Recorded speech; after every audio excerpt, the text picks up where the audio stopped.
Hello, hello, hello. Welcome, welcome. So today, guys, I have a very special guest with me, Byron Lee. For those of you guys that haven't yet, make sure that you guys check the link down below this video for really part one of this series. So the last video that we did together was all about the SEO proposal template and the system that Byron's using to close between 50 and 80% of people that just agree to a competition analysis. I can't stress enough, if you haven't checked that out, make sure you go do that first. Like, stop this right now, go watch that first. Today, we're going to be answering some frequently asked questions, getting to know a little bit more about Byron. Last time, we kind of just jumped right into the whole process and gave you guys all the guts. I mean, it was all the meat of how we're actually doing this stuff.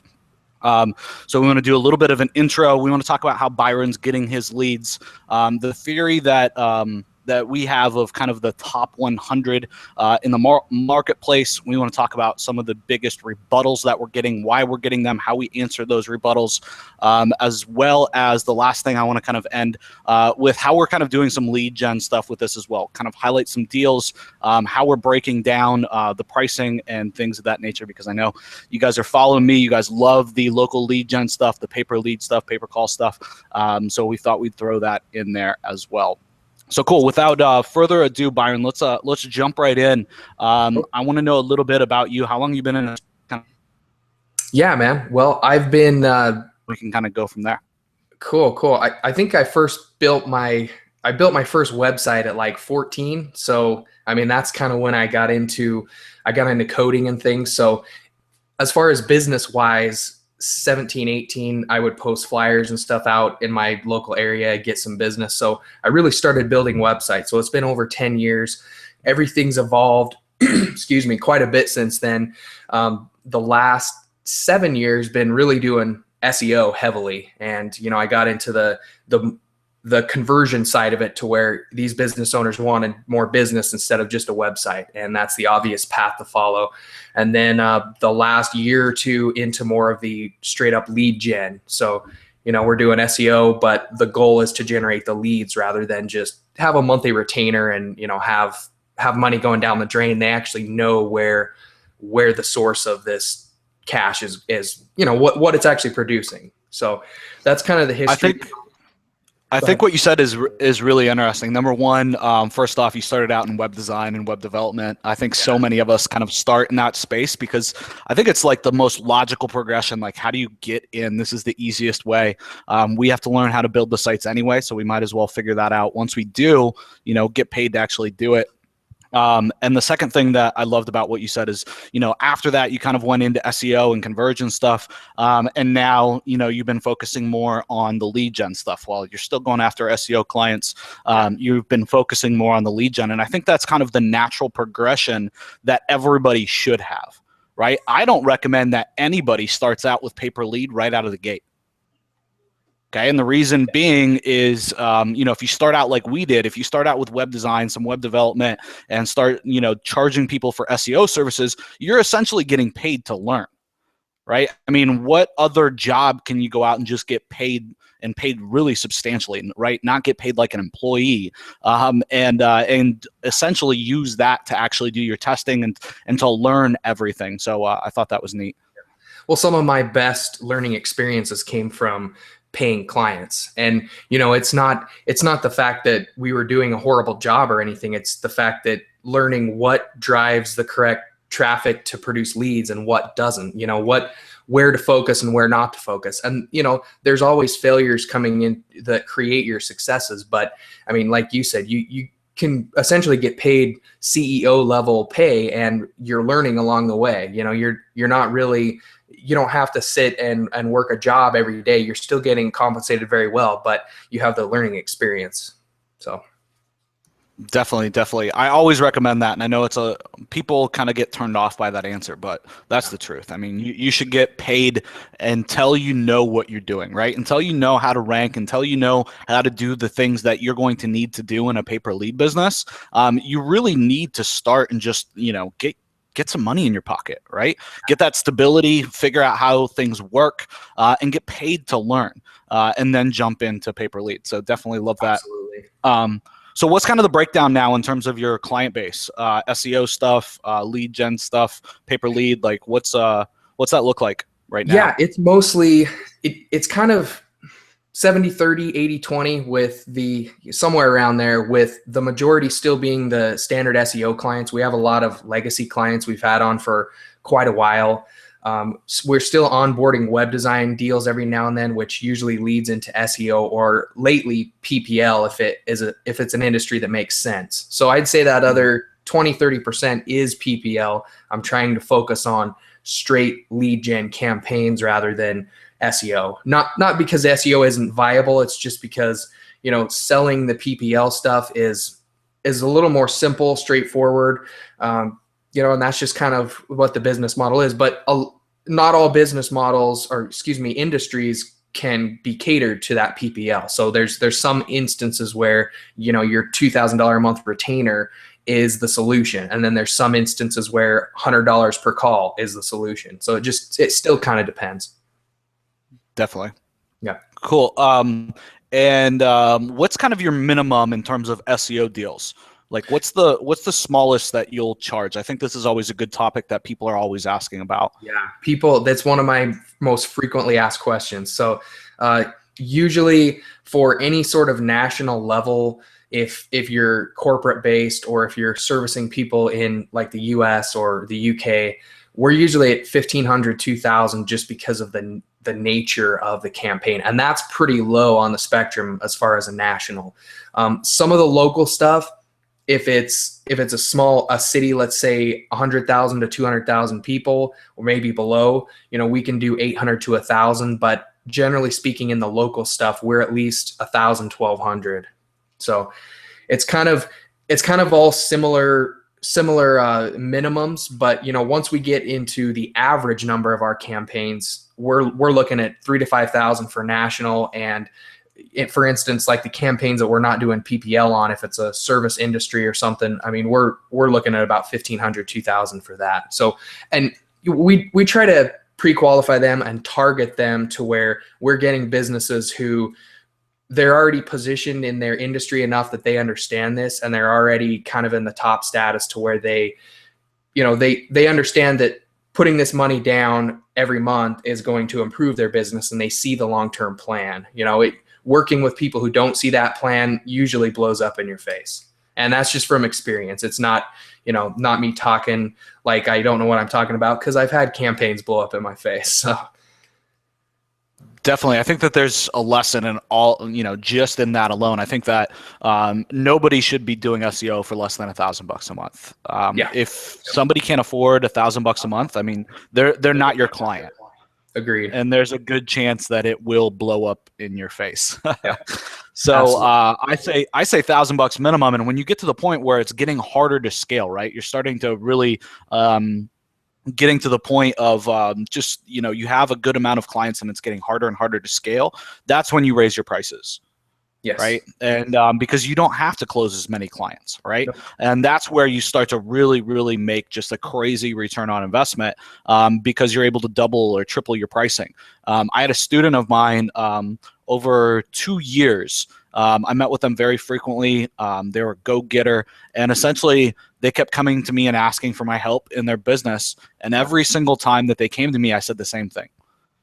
So they'd take me out to dinner, we'd have a good time, and they'd say, here's what I'm doing, here's my problem. And every single time I would just say, raise your price. Right. And literally 2 years, they went from doing like 150 to 200,000 a year to over 800 grand a year, just, cusping almost to the $1 million mark. Just by raising their prices, right? And every single time they came to me, the problem is they couldn't take on more clients. It was like they were just, having a hard time just treading water and just doing what, satisfying the clients that they did have. And so just raising your prices like that is an easy way to just explode your business. Well, when you're getting those 500 to 1,000 a month, or even below 500, which is absolutely insane. But when you're in that range, I know a lot of SEOs are, and a lot of the time you're doing the same amount of work and getting paid $500 a month, when you could be, if you're actually doing the work correctly and you're providing traffic and leads and conversions for that client, they're honestly doing well, and they're banking that money, and their business is improving while you're you're getting $500 a month. And, it's in business, it should be a win-win thing. If you're getting $2,000 a month retainer, they should be getting X amount of business over the top of that, but you make money and they make money. And the business owners I talk to who understand that, they get it. Everybody's, obviously we're not sitting at a computer all day to just, we're not playing games. We're running a business. So you definitely have to pay attention to your pricing. And as soon as we started increasing our pricing, you get a few more no's, but that percentage was actually surprisingly small compared to what I thought, So it was the same people who will spend $500 a month. They might spend $1,000 or $1,500 a month. You just got to ask, basically. Yep. So if you're at that place right now, real quick tip, if you're at that place right now in your business where you're having trouble just treading water, you got a handful of clients, right? What I would do is suggest putting in a new minimum. Okay. And go out, sell 1 or 2 more deals, and then go back to your new clients or your old clients, that are under that minimum. Okay. And just tell them, I can't currently work with any clients under $1,000 a month or under $1,500 a month.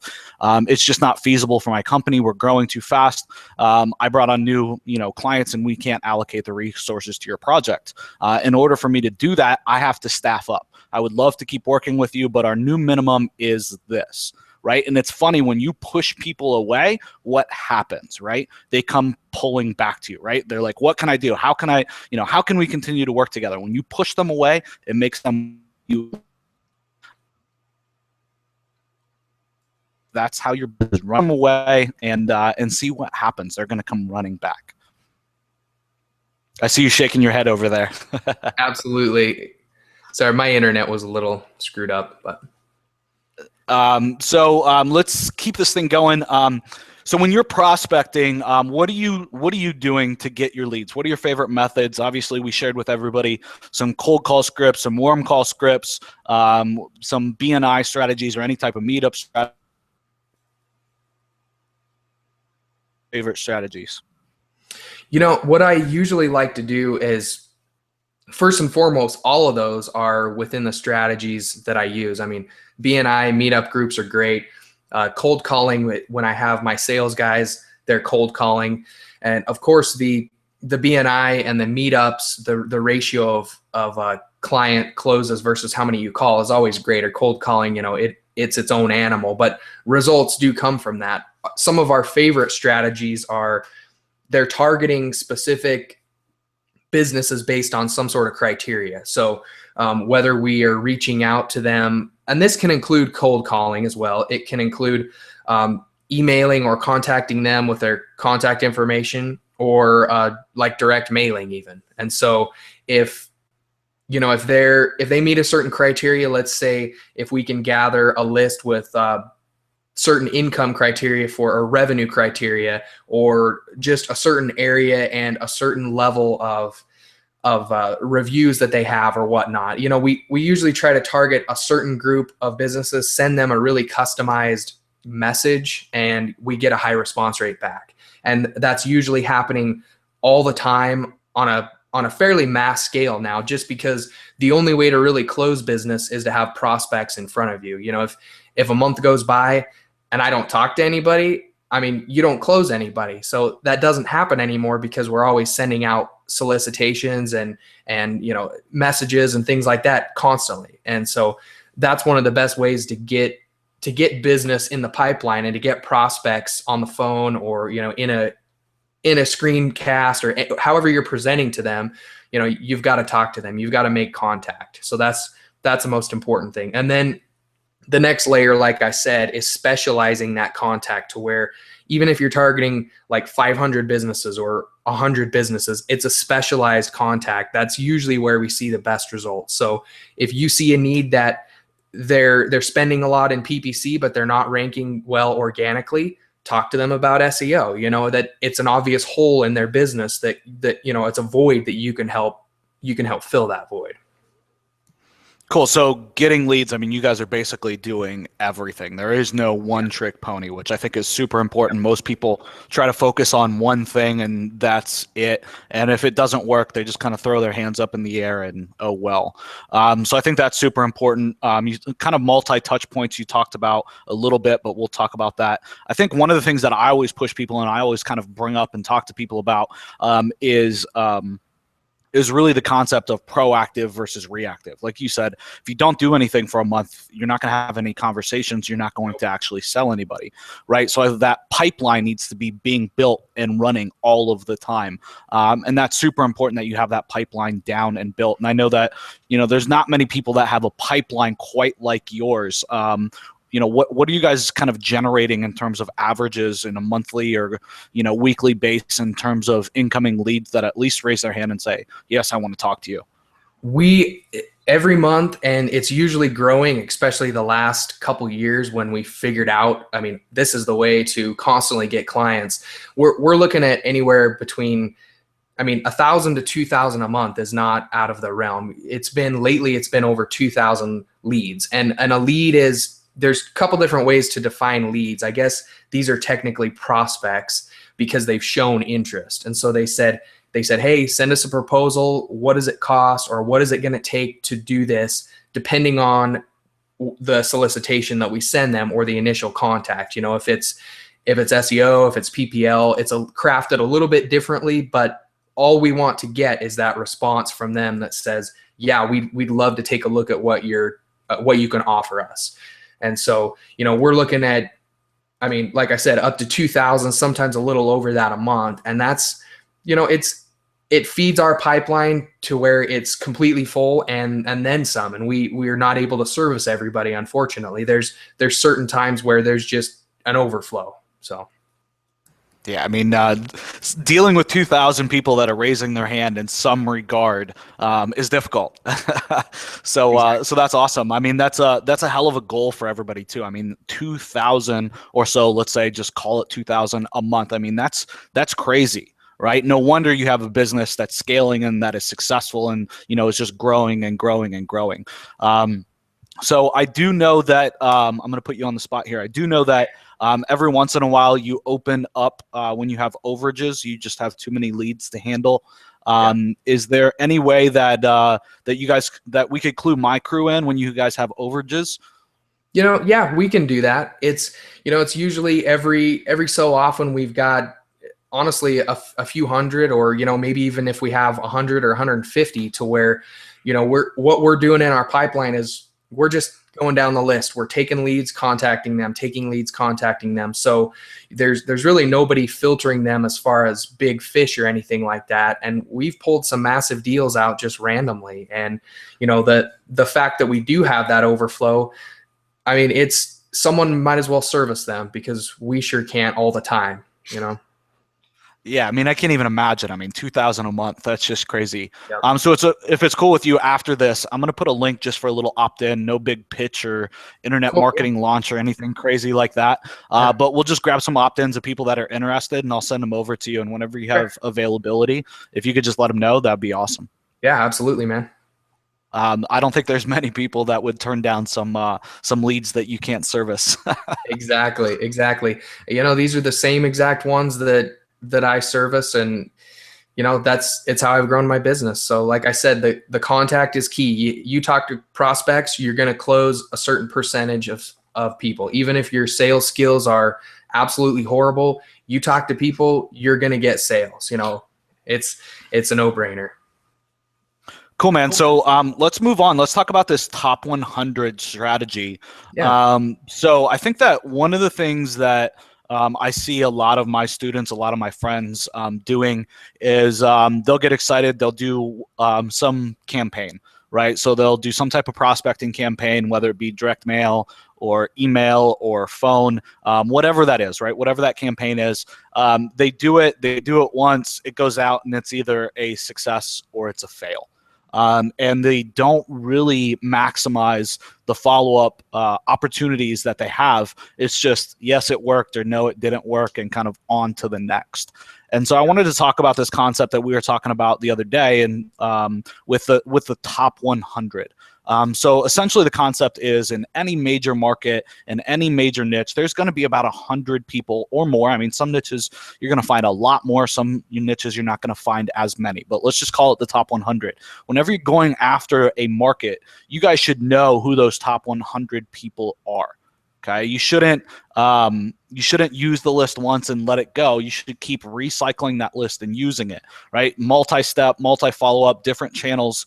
I mean, how many of you guys have gotten a list and done email or done direct mail, but only done one of them and sent it out and was like, it worked or it didn't work and kind of moved on?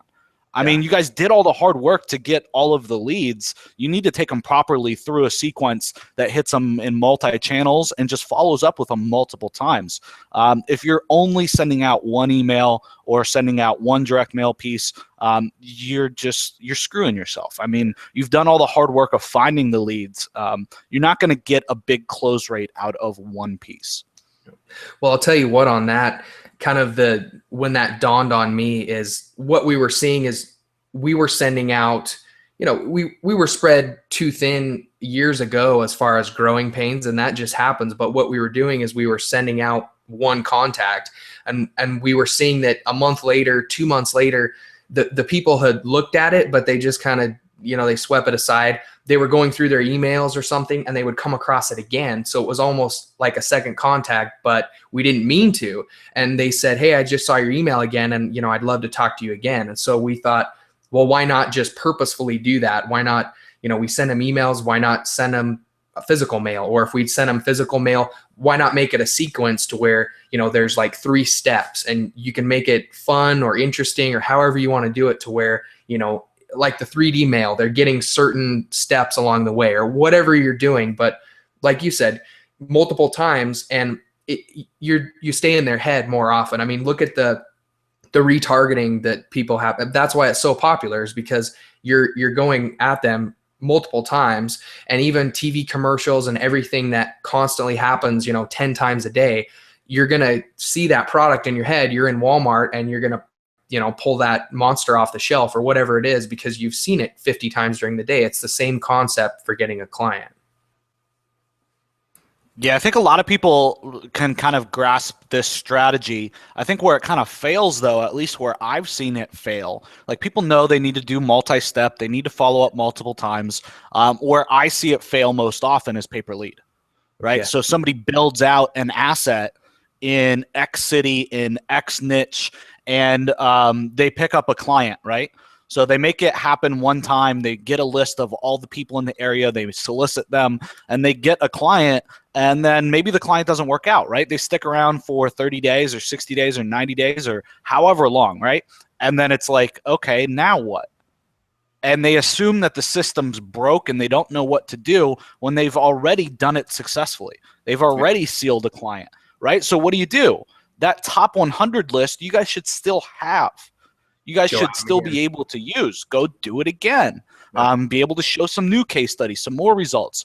And I think that so many people don't really use their lists as assets in their business. And I think that you need to be looking at those lists as assets in your business. And the reason why you're setting up PPL to begin with, it's a little bit different animal than a straight up SEO or marketing campaign, because you own the asset, or at least you should be owning some sort of, digital properties that you can control, because things do happen. Your client could go out of business, could be totally out of your control. You could be sending him amazing leads and something could happen, or you could have a couple failures and you just need to move on to somebody else. Whatever the deal is, you need to own those. And as long as you have that list, just churn it out again and contact somebody else and get somebody else on. And hopefully along the way, if you did something wrong, you learn, okay, probably shouldn't do that again. I'll be more solid on this next guy, because there's so much business out there, which is why we can generate 2,000 leads a month or more, is because there's thousands of businesses created every month. And your list that you have, you could even refresh that list, get all the contact information again, and you might grow your list, and find that it's even easier to get that next PPL client. It's definitely important to keep those lists, follow up, and like you said, the system isn't necessarily broken if it fails you one time. Exactly. Let's move on to rebuttals. It seems like whenever I talk about rebuttals, everybody just absolutely loves it.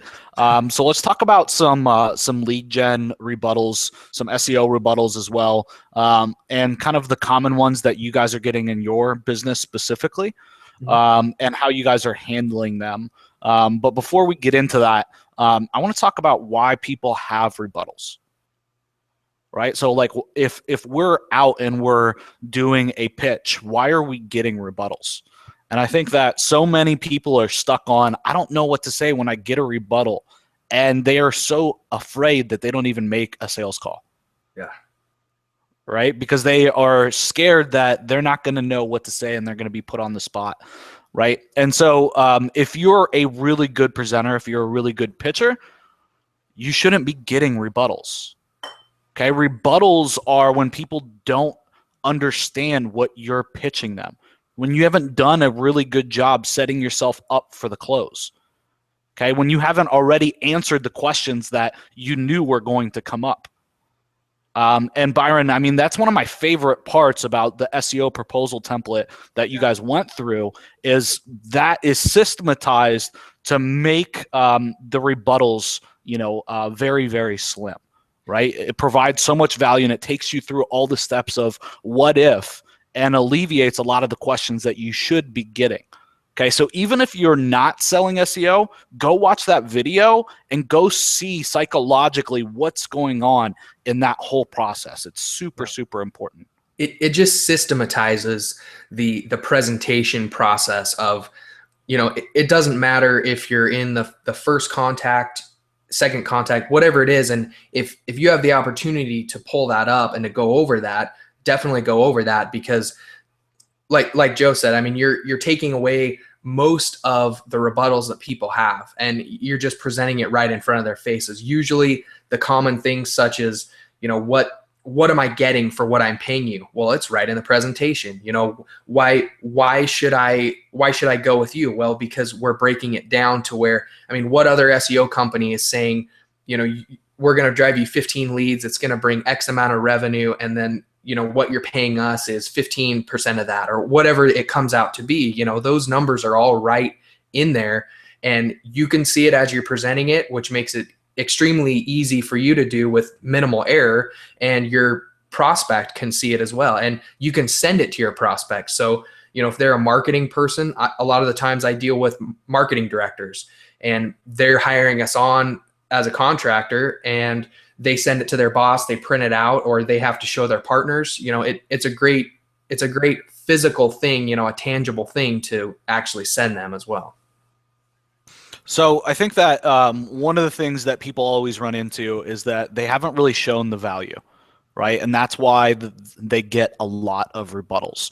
So with the proposal template that you guys go through and you break down the traffic price and the conversion rates and how much traffic you should be getting and what's a lead worth, and really going through all those steps in the proposal, that really alleviates the value question, right? What am I getting? And why should I go with you versus somebody else? So I think that's really huge. Obviously, the other reason is your guys' crafty guarantee. Yeah. Which maybe we should talk about since we did in the last one. Fair enough. But a lot of things come back to that guarantee, right? So when somebody's on the edge, how do you seal that deal? And it comes back to a guarantee. So let's just high level talk about guarantees. Okay. And so the goal of a guarantee is to make obviously the prospect absolutely, make the deal unrefusable. Right. So it's like they just feel like it's so too good to be true that they can't even say no. And you've backed it up with a guarantee. And so I know that I saw a comment on the video. How can I guarantee SEO? And so let's break that down in terms of how you guys are doing that guarantee. Cool. Well, the common guarantee that's used is we'll get you to #1. And that holds absolutely zero ground. And it really never did. It was just, it became a gimmick and it started working and it quickly faded away because now everybody hears that, $100 SEO #1. It's absolutely false. So, what we do is we take the amount of leads that so statistically speaking, we put in all these numbers as far as their close rates, which we're very conservative on. We even lowered that. We keep all these numbers extremely conservative to where it's a reasonable expectation, sometimes even lower expectations. So we undershoot it instead of, instead of trying to deliver something that we can't at first. And so the lead guarantee goes in, and let's say they need 10 leads to generate like $20,000 worth of business. And so we will guarantee in a certain amount of days, usually 90 days, sometimes 180 days, depending on the terms that we have, that they will get those 10 leads to statistically break even on the campaign, probably make some money over the top. So basically, if we don't give them those leads, then they have money back as well. And so the beautiful thing is, if you're doing SEO, if that's your vehicle to generate these leads, great. If your SEO isn't totally performing, all you do is you take some of that money and you put it towards paid traffic and you generate those leads to them. So at least if you fall flat on your face, you are delivering that guarantee. Obviously, that's not the goal, but and that's not going to happen most of the time. The goal with that guarantee is to tell the client, look, you're going to get these leads whether we give you 10 times the leads or not. You're going to at least get this minimum. And at this minimum, our services are basically free to you, depending on the money that you get back, probably a little bit over the top. So, and if you don't deliver, then it's money back. So it's literally, you get back what you paid, or you get the leads in and you break even, and the referrals from the leads alone will probably grow their business even more in the future. So it's pretty much a no-brainer to these clients. I mean, the big thing is as well is so let's say that it's only 3 months, and you said 3 to 6 months. So let's say it's only 3 months, and they're paying you $3,000 a month. Yeah. Right. You have $9,000 to generate 10 leads. Exactly. Yep. Right. So guys, that's the key. Is you have to do a really, really good job. The great thing is that you guys have built it into the system, but you have to do a really, really good job building up the value in terms of what each lead is worth. Yeah. Right. And then you're breaking that down into their investment. Right. Yeah. So if it's it just makes it very, very simple to come out with a guarantee that makes a lot of sense to the business owner and gives you a boatload of room as well. Right. Yeah. Any of us in any niche can generate 10 leads for $9,000. Right. That's $900 a lead. Yeah. And this is the beauty of it too. I mean, you're not guaranteeing rankings. You're not guaranteeing traffic. You're really not guaranteeing anything on those metrics, because in reality, whatever it takes to get those qualified leads to your client is the end result that they want. Of course, you're going to utilize probably PPC, SEO, YouTube videos, whatever your traffic sources are, and you may be utilizing multiple traffic sources in the same campaign. But I like to get away from the traffic increase guarantees, the ranking guarantees. I mean, traffic increase is a little better metric than measuring rankings, but it's still not ideal. The lead guarantees is where it's at, whether it's 10 leads, 20, 50, whatever the number is that makes sense. You guarantee those. The business owner they're getting contacts in. That the business owners who understand how business works, they know what we've been talking about. They know you have to be in front of prospects no matter what your industry is. If you're a lawyer or a roofer or anybody, you have to talk to people or you're not going to get business. So that's why it works so well. So that lead guarantee is absolutely sick. You guys implement that, your conversion rates are going to jump when you're actually trying to close an actual deal. And it's going to end up making you guys a lot more money. Yeah. So let's talk about any other big rebuttals that you and your team are getting. So we've talked about guarantee, kind of why you guys, any other big ones that you guys are getting. I mean, the great thing, like I keep saying, is that you guys have done such a good job on building the proposal and everything else to kind of solve the rebuttals. Yeah. But any other big ones that you guys are seeing? Honestly, most of them are solved. There's still those people who they do push it a little bit, and that you're always going to have some weird ones. But as far as like a common theme, if we do get rebuttals, it's usually the ones that kind of the higher level ones, like, well, how do we know this is going to work? And we do hear that, but then we go into the guarantee, and that usually shuts that down. We go over the numbers again, because some people, they need it explained a couple times, or if they don't truly understand the proposal as we're explaining it, it will become evident. And once it clicks, then those rebuttals definitely go away. So every now and then we get some of the standard rebuttals that should not happen, but that's usually because they didn't fully understand the presentation, and we explain the numbers again, and it kind of starts clicking in their head. And so other than that, there's a handful of specific reasons why deals fall through, but more often than not, I mean, more than 3/4 of the time, they get it with that proposal. How are you guys structuring your guys' contracts too? Are you guys doing like 12 months, 6 months, month to month? What are you guys doing with that? What I'm seeing is the corporate, more national clients, when you present this, they usually have their budgets for a year. And sometimes, we might even have to wait a month or two before they're out of a different contract. That happens sometimes. But then the cool thing is we're usually locked into 12 months. So it kind of depends on the industry we're working in. If it's a local guy, like you're supplying roofing leads, we usually do a month-to-month thing, just because but not really month to month, just because the goals are there for like 90 days, but we urge them to stay. But in all reality, if they're not happy within 30 days, they can get out of the contract. It's not really a contract, it's more of an agreement. So if it's kind of the blue collar industries, it's a little looser of a contract. It kind of just more so an agreement. But always the national stuff, like usually even e-commerce, if we do any of that, which is fewer these days, but we still do it, or a lot of the corporate stuff too. We're looking at a 6 to 12 month contract length. Okay. So one of the things that I can help with that specifically is we always used to do like month-to-month contracts. Yeah. Then we pushed to yearly contracts, right? 12 months. Month-to-month sucked because cash flow was horrible. Yeah. 12-month contract sucked because it was horrible to close those deals.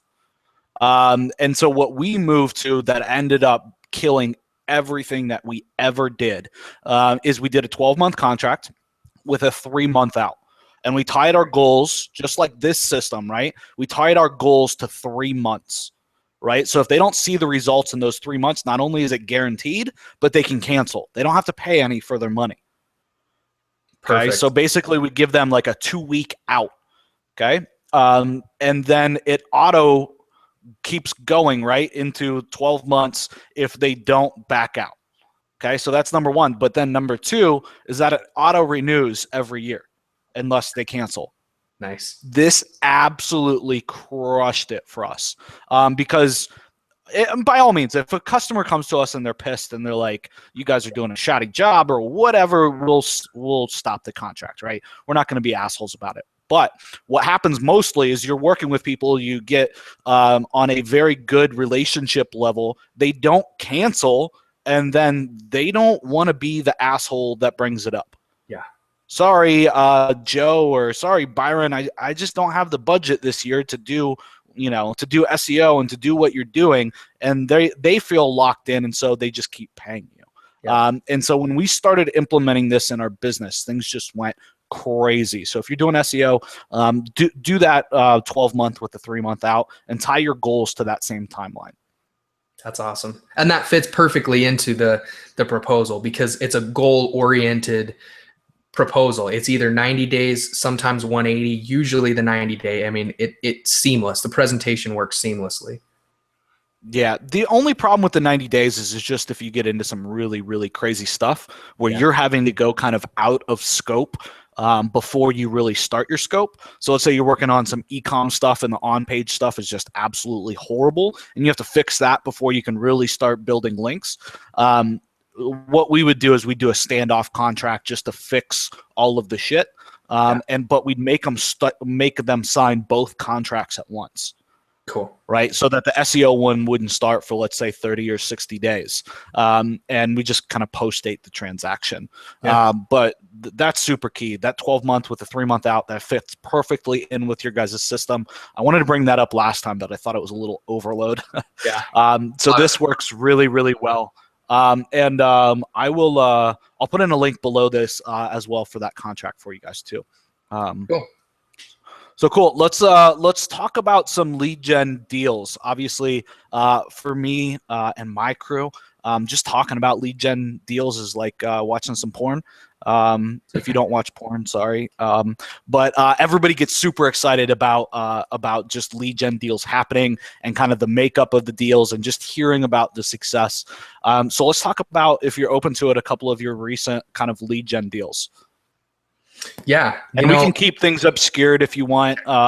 Maybe city instead of niche. So niche, I think, would help some people. But we can keep the cities obscured if you want. perfect. Well, one that comes to mind is a water restoration guy. It does, mold and water. He doesn't focus on fire usually for whatever reason that is, but he's water and mold. And so the deal on that one was a PPL deal, and he was a little bit skeptical because he had done SEO before, but which was a perfect segue for me to structure it into a paper call, and I basically got on the phone with him and I did this one personally. I don't always do them because I have a couple sales guys, but I did this one personally, and he was just ecstatic. He's basically at the end of the thing, it came down to, if his phone rings, then he pays us. And, we had it structured to where he did have some money up front because he was on board with that. But that money, again, he was guaranteed to get a certain amount of leads. And so he was totally fine with it, because then again, if we got him 0 leads, he had no risk. And so, that basically the calls started coming in, everything's good. And it's been going for a couple weeks now, and he's happy, so it worked out to $150 a call. And I mean, that's a pretty good profit. I mean, imagine every time you get, whatever system you're using, you get that notification and it's like, boom, I probably just made $150, and I love that. So let's talk about that real quick. Where did the deal kind of come from, if that's cool? Is that from your guys' outbound prospecting stuff? Is that from a referral? And then how'd you arrive at the 150 number? And are there any, is that like a specific duration, anything over a specific amount of time, or is it just straight up anytime you get a phone call kind of deal? Cool. Yeah. So as far as the source of it, this one was from our prospecting, our outreach. And so we regularly reach out to a lot of the service-based blue-collar industries, because that's a lot of where PPL, I mean, to me, that's the core of PPL. Yeah. And I know you love that stuff. And I mean, we reached out specifically to restoration guys, to mold guys and subcontractors. And he was one of many who responded back. He was right in the lead funnel and just was really responsive. And so I personally got on the phone with him. Really nice guy. And he's in a pretty big city too. Here, it's a Western state city. He's in a pretty large city. So as far as generating the leads, I knew it wasn't going to be that big of an issue. And that's where I like to position myself as well, as, if it's a town of 10,000 people, you don't even really bother. You want to get those towns where you have the volume. And so that's first and foremost. And, where we arrived at the actual 150 was, one, it was based on numbers that we did plug into that proposal sheet. And it was also based on the average pay-per-click numbers, as far as, the cost per click and things like that. Because a lot of this was going to be, at first, was going to be PPC driven. And then, of course, we're building up all the assets because we didn't have anything in this particular city at the time. And that's the beautiful thing with PPL is, you are going to want to build up the SEO assets, but if you don't, and you're good with paid traffic, you can drive that paid traffic and get those leads the first week. And so that's what we're doing in this instance right here. So, it worked out great. And as far as like the qualifications that we had for a lead, it was anybody who had water damage in their house and they wanted a quote or an estimate, and they would call, leave their information. They had mold, or they thought they had mold, and they needed someone to come out and, cut a hole in their drywall, or however they detect that, and check it out.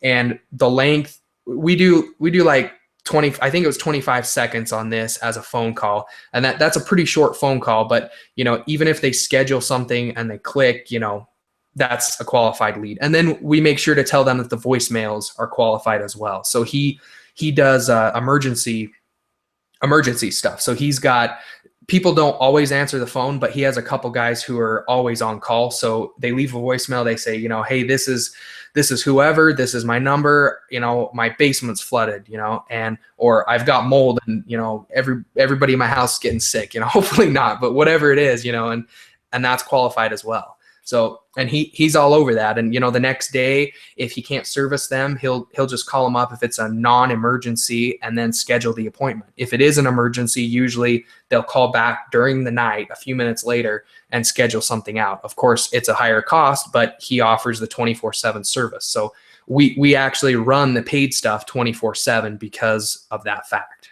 So works out good. I mean, we can get calls at 2 a.m. and I'm making money at 2 a.m. So definitely. Out. So let's talk about just a little bit kind of the deal breakdown in terms of how you arrived at that 150 and just kind of the two different methods basically that you use there. I think that's super important. So the first one, the first kind of numbers that you ran were from like the what do you call it? The deal calculator, the Excel sheet that we gave you guys on the last one. And so basically you're looking at what's your average job, how many calls until close, and then breaking it down to a per lead fee, right? Yeah, so if it's $2,000, 1 in 10 close, it's $200 per lead. Yep.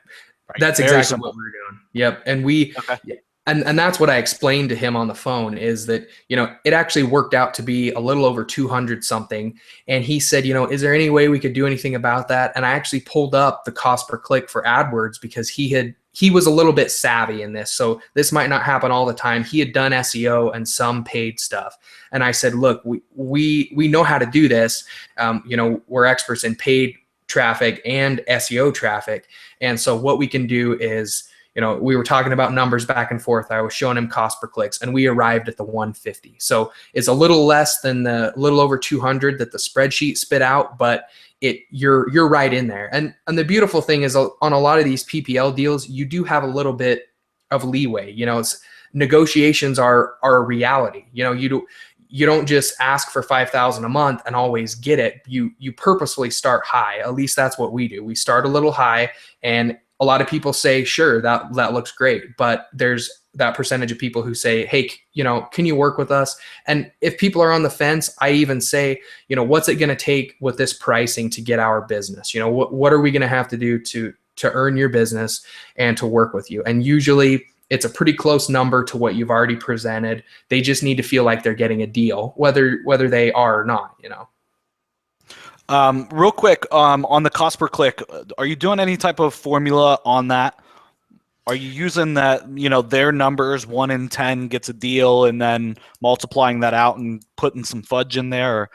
Or any more info on that side of things? Yeah, we're usually doing between 5 to 7 times what the average cost per click is, and so we'll take the big terms, just do the standard average, add them together, divide them out by the number, and then we usually take 5 to 7 times that. It usually works out to be about 5 times, because the 7 times kind of gets 7-8 times kind of gets crazy. But and it is based on their close rate a little bit, but I always take people their close rates with a grain of salt. If they say they do 50%, they probably don't, but sometimes they're close. And so like you said, you do 10-20% of that, and that's definitely how we arrive at that.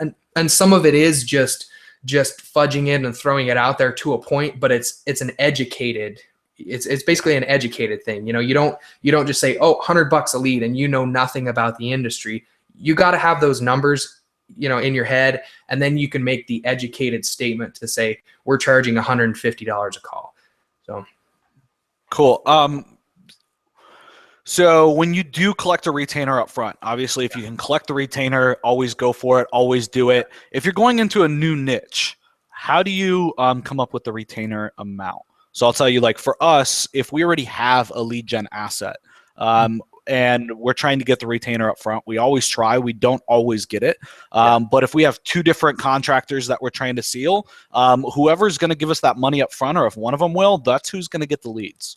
But what we do is we just look at the current volume that we're getting and what would be qualified, and then multiply that times the lead price. And we're looking for a month of upfront money so that we don't have to do billing for the month. Yeah. That's So usually if you aren't doing something currently, right, like this water damage one, restoration one, how would you kind of factor that retainer? What would you be looking for?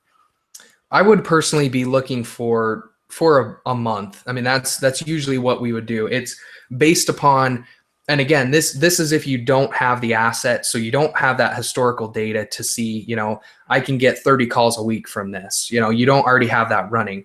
If we're estimating it, we do take the traffic that shows up in the keyword planner, and we usually do, and it kind of factors within the proposal sheet as well. You can put in, let's say, 5% of the total traffic volume, and you can estimate that you're going to close 10% of that 5% of traffic, or however you do it. And that's usually what we do. We get a conservative number to where we're expecting, if it's something like water damage, you probably won't get 30 calls a week necessarily, unless you're in a major, huge area. I mean, that's a lot of calls for water damage. You might, but say it's 15, 20 calls a week. We conservatively estimate that to where usually we're sending a little more leads than the upfront retainer is. So, like you said, you don't have to bill for the month. That's exactly what we do. So we try to cover that first month. Cool, man. Any other lead gen deals besides this one come to mind? Anything else that's recent? I had and I think I was mentioning, or almost closed, maybe. yeah, I think I was mentioning this to you, as I had that bail bondsman guy, and it was interesting because I'd never worked with a bail bondsman before, but he was talking to me about his calls, and he said 9 out of 10 calls he gets, he closes. And I was kind of, he seemed like a pretty down to earth guy, and I was kind of calling BS on him. Not saying that's BS, but we were talking back and forth. And I think he literally does. That's one of those industries where he gets most of them, because people say, I need to bail someone out, and they go, and as long as he can work a deal with them and make it seem like they're getting a deal, kind of like we're doing to these people, he gets the sale. And so he's not closed yet, but I'm working him through the system. We're going to have a second call here soon, and it's going to be a fun one because, especially if I can keep pumping him calls. He told me he could handle five to 8 calls a day because it's easy to write up these bonds. So, I mean, basically he can handle an unlimited amount of calls that I can provide in that city, because there always is a cap, but I'm pretty sure any calls I throw at the guy, he's going to take, because if he's truly closing, even if he's closing 5 out of 10, he's going to explode his business. So what are you looking for in terms of numbers there based upon your research? I'm looking to that one. I'm looking like 50 to 80 a lead. It's not as much as something like water restoration, but still, I mean, that's pretty good. I'm thinking he'll be in the 50 to 60 realm, somewhere around there. I dropped some numbers, and he really didn't have any objections whatsoever at about the 50, 60 per lead range. So, and just looking at what it takes on the paid traffic side to generate that, and also the city that he's in is not that competitive compared to what's out there. There's not a lot of bail bond sites out there. In fact, his site is actually ranking pretty well already, which is how he gets a lot of his calls. So if we rank another website right there, even if it's below his, I mean, we're just going to capture more calls, and they're going to go right to him. So he'll have 2 properties on the first page.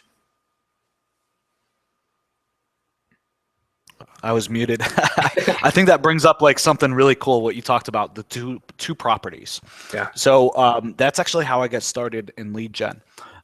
So we were doing AdWords for an appliance repair company that was in 15 cities. They weren't always in 15, but we scaled them. I think they were over 20 by the time we stopped working with them. But basically, you can only hit a certain point in volume before the cost for the customer just starts to get astronomical.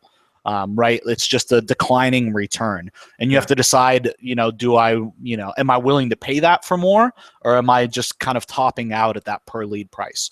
And so our customer was set that they couldn't pay more. We were topping them out.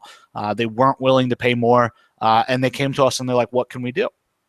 And so we're like, well, why don't we just set up a site for you? And we know the numbers. Let's put you at, X per call. and we'll just bake in the cost that we already know is there, and anything, put in a little extra room for us so that we can manage the account. And we'll run the AdWords account, we'll set up the website, and we'll just go from there.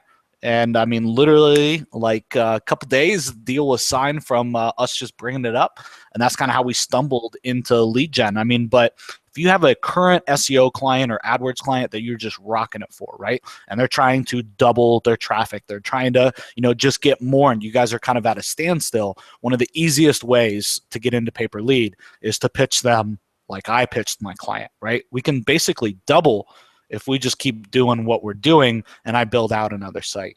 And we did. I mean, it ended up long-term being a really bad thing.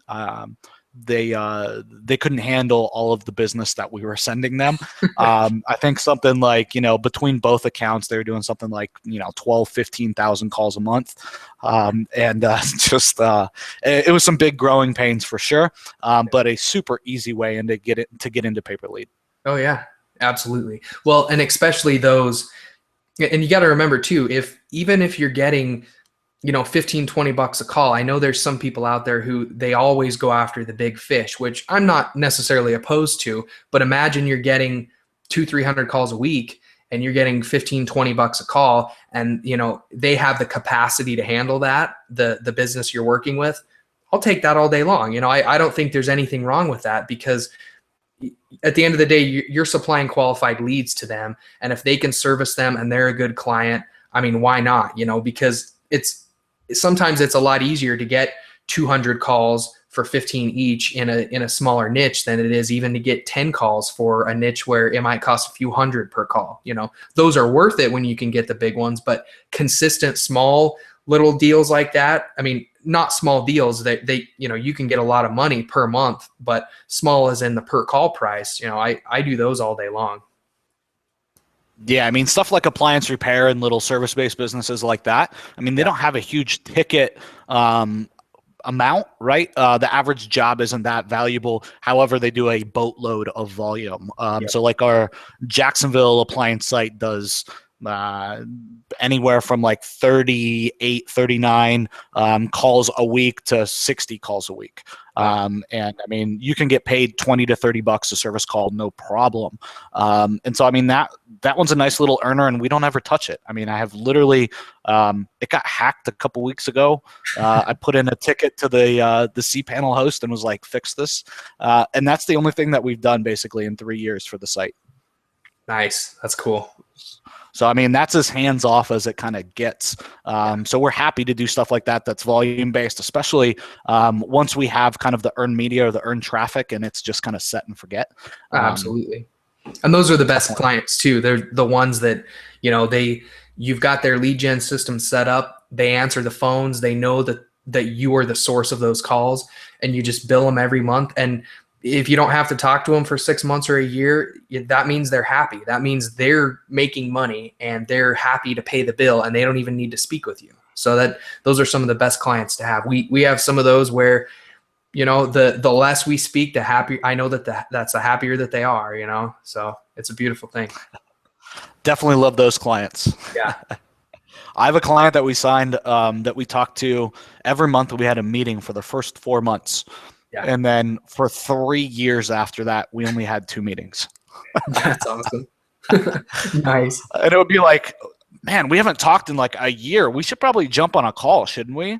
We jump on the call and, it's like, so what have you guys been up to? Not much. I mean, you guys are crushing it, right? Yep, we're crushing it. Okay, cool. Let's talk soon. A year and a half later, the same type of conversation. Oh, we haven't talked in a while. Yeah. We haven't talked in like a year and a half. We should probably jump on a call, right? So definitely those are the best ones for sure. So cool, man. I think that kind of wraps it up unless you have anything else to add. We're at almost an hour here. Yeah, I don't think so. Just one thing is just get that contact. That's the most important thing. If you're struggling in closing anything, if you can't bring any deals in, getting yourself in front of businesses, however that is the most important thing. And that's basically, I think, a huge big picture sum up of what we talked about is, to get deals in, you get that exposure, you get those prospects in the door. So yeah, you got to start talking to people. You do. Yep. Don't be a hermit crab. Get out of your shell. Yep. Talk to people on the phone. Yep. And And if I'm a you do hermit the crab. system right, Yeah. you're a hermit crab. I'm kind of an introvert, but over the years I've decided that if I want to make money, then you can't be an introvert. Definitely, definitely. Cool, man. So thank you so much for coming on, man. I really appreciate you spending the last hour with me. I know my crew's going to absolutely dig it. And Good. let me know how I can help you in your business, buddy. Okay, sounds good, man. Appreciate it. All right. Take it easy, fellas. Have an awesome day.